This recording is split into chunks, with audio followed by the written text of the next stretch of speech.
دوستو یہ حدیث آپ کو ضرور سننی چاہیے کیونکہ اس میں آپ کے بہت سارے سوالات کے جوابات ہیں۔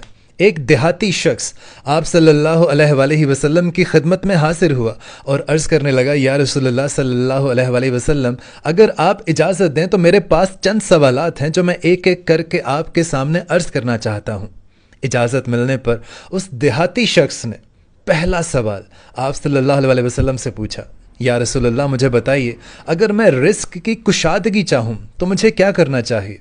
تو نبی کریم نے ارشاد فرمایا کہ ہمیشہ باوضو رہو۔ پھر اس شخص نے پوچھا، یا رسول اللہ صلی اللہ علیہ وآلہ وسلم، میں چاہتا ہوں کہ لوگ مجھے اچھا سمجھیں۔ تو آپ نے ارشاد فرمایا کہ لوگوں کو نفع پہنچاؤ۔ پھر اس شخص نے عرض کی، یا رسول اللہ صلی اللہ علیہ وآلہ وسلم، میں چاہتا ہوں کہ لوگ میری عزت کریں۔ تو آپ نے ارشاد فرمایا کہ مخلوق کے سامنے، لوگوں کے سامنے ہاتھ پھیلانا چھوڑ دو۔ پھر اس شخص نے عرض کیا، یا رسول اللہ میں چاہتا ہوں کہ میری ہر دعا جو میں مانگوں وہ قبول ہو۔ تو نبی کریم نے ارشاد فرمایا کہ حرام کھانا چھوڑ دو۔ پھر وہ شخص عرض کرنے لگا، یا رسول اللہ صلی اللہ علیہ وآلہ وسلم، میں چاہتا ہوں کہ روز قیامت میں اللہ تعالیٰ سے تمام گناہوں سے پاک حالت میں ملوں۔ تو نبی کریم ارشاد فرمانے لگے، تم جنابت کے بعد فوراً غسل کر لیا کرو۔ اور پھر وہ شخص عرض کرنے لگا، یا رسول اللہ مجھے بتائیے کہ وہ کون سی چیز ہے جو مجھے میرے گناہوں سے معافی دلائے گی؟ تو نبی کریم ارشاد فرمانے لگے، تمہارے آنسو، تمہاری عاجزی اور تمہیں جو بیماریاں لگتی ہیں وہ تمہیں گناہوں سے معافی دلائیں گی۔ اور پھر وہ شخص عرض کرنے لگا، یا رسول اللہ مجھے بتائیے کہ اللہ کے غصے کو کیا چیز ٹھنڈا کرے گی؟ تو نبی کریم صلی اللہ علیہ وآلہ وسلم ارشاد فرمانے لگے کہ تمہارا چھپ چھپ کے صدقہ کرنا اور آپس میں رشتہ داروں کے ساتھ صلہ رحمی کرنا اللہ کے غصے کو ٹھنڈا کر دیتا ہے۔ اور پھر وہ شخص عرض کرنے لگا، یا رسول اللہ میں زمانے کی رسوائی سے بچنا چاہتا ہوں۔